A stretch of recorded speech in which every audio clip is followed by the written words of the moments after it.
warahmatullahi wabarakatuh. Kami dari kelompok 6 akan menjelaskan materi tentang sistem-sistem pembelajaran alamiah otak yang beranggotakan saya sendiri, Tri Ambarwati, yang kedua Ahmad Hidayat, yang ketiga Medi Lisha, yang keempat Tania Linda Rizky. Sistem pembelajaran alamiah otak. Otak manusia itu dibagi menjadi dua hemisfer, yaitu hemisfer kiri dan hemisfer kanan. Dalam keadaan normal, kedua hemisfer itu berhubungan satu sama lain melalui serabut-serabut saraf dalam otak atau yang disebut dengan neuron. Konsep otak modular atau pikiran majemuk merupakan konsep relatif baru yang berkembang secara tidak terduga dari riset pemisahan otak atau yang biasa disebut dengan split brain. Beberapa orang yang menderita epilepsi itu memotong serabut saraf korpus callosum yang menjembatani kedua belahan otak dan mendapati bahwa serangan kejang itu menghilang. Beberapa struktur otak memiliki batas yang jelas dan beberapa tidak, sehingga menyebabkan perdebatan mengenai batas dan fungsi yang dikendalikan oleh otak. Secara deskriptif, otak dibagi menjadi tiga lapisan konsentrik, yaitu central crown, sistem limbik, dan hemisfer cerebral, atau yang disebut dengan cerebellum. Fungsi dari hemisfer kiri itu untuk mengendalikan bahasa tertulis, terucap, perhitungan matematika.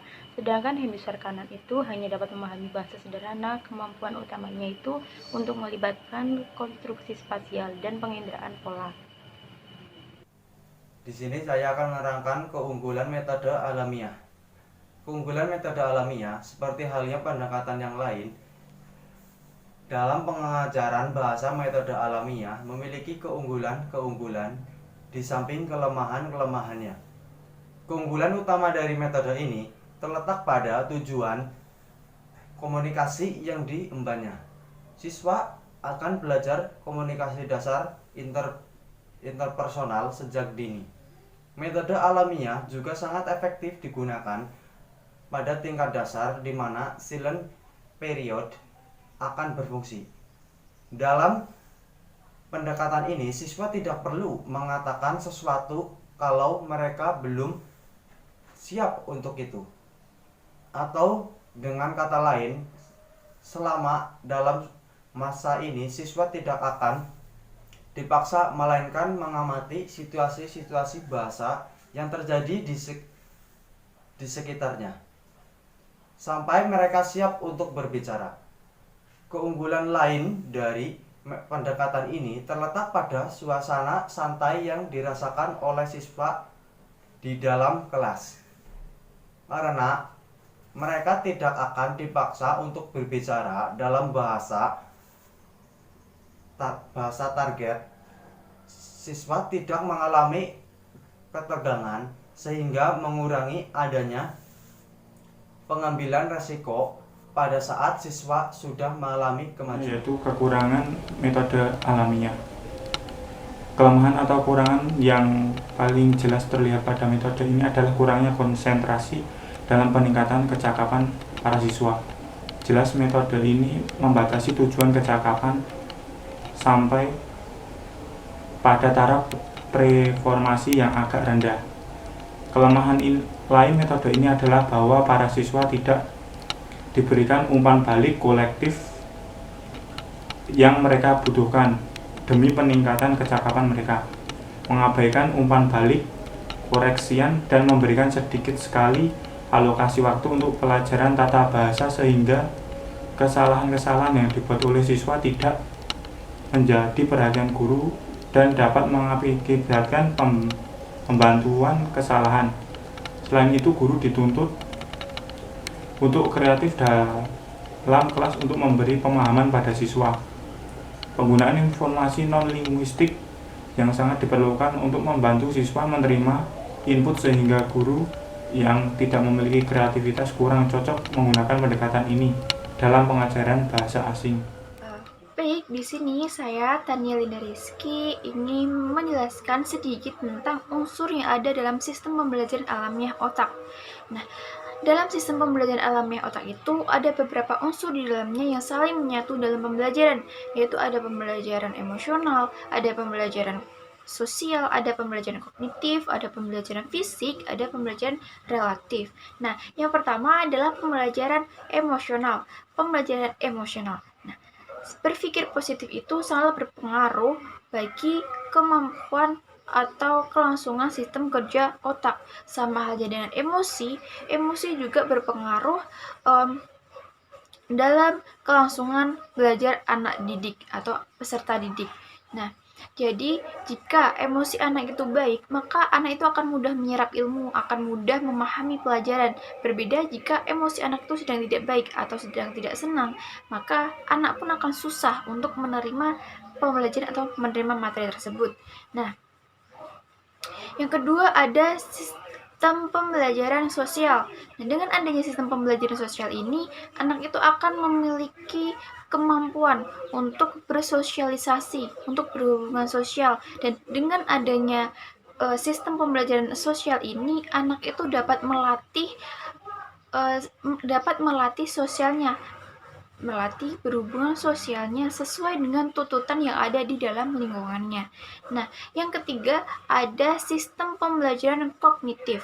Sistem pembelajaran kognitif ini adalah sistem yang menekankan pada penerapan konsep-konsep atau materi.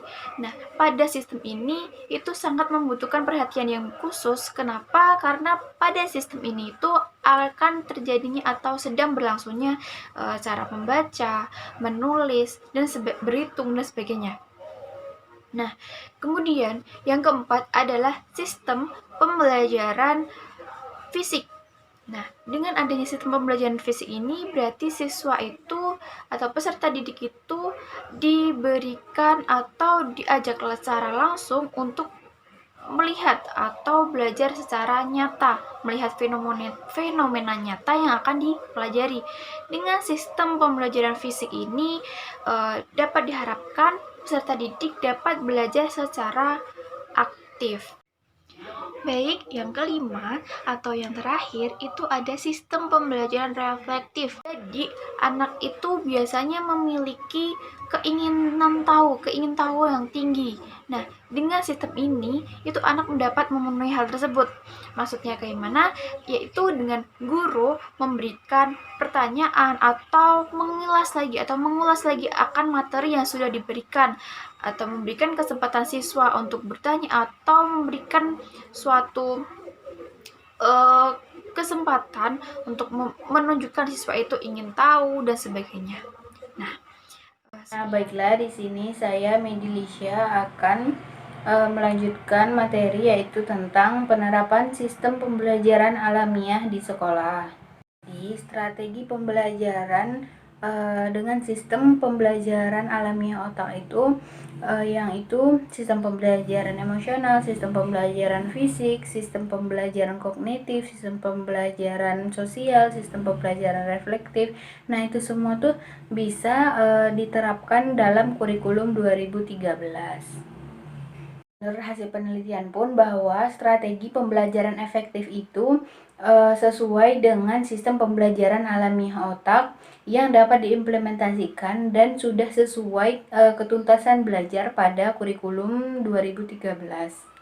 Jadi kita itu sebagai guru harus bisa mengembangkan pembelajaran yang kreatif sesuai dengan subtema dengan menggunakan metode media pembelajaran yang sesuai dengan sistem pembelajaran alamiah otak agar tujuan dalam kurikulum itu bisa tercapai dengan baik.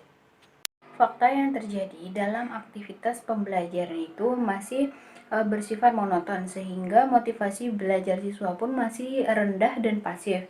Adanya pembelajaran dengan menggunakan metode satu arah sehingga interaksi antara peserta didik dan pendidik ataupun dengan teman lainnya itu masih sangat kurang. Jadi di sini itu guru itu layaknya penceramah. Apa-apa itu semuanya didominasi oleh guru dan peserta didik pun tidak diberikan kesempatan untuk mengajukan pendapat ataupun bertanya. Ya kan, dalam pembelajaran itu kita itu sebagai guru memotivasi siswa agar siswa itu terlibat aktif dan belajar bermakna, berpikir maupun bertanya. Dengan diadakannya sistem pembelajaran alamiah otak ini di sekolah, itu tuh bisa membuat sistem pembelajaran itu menjadi efektif, menyenangkan, agar peserta didik pun bisa membuat hasrat siswa itu untuk belajar itu berkembang dengan pesat. Baiklah, sekian presentasi dari kelompok kami. Jika ada kurang lebihnya kami mohon maaf dan kami akhiri. Billahi taufiq wal hidayah. Wassalamualaikum warahmatullahi wabarakatuh.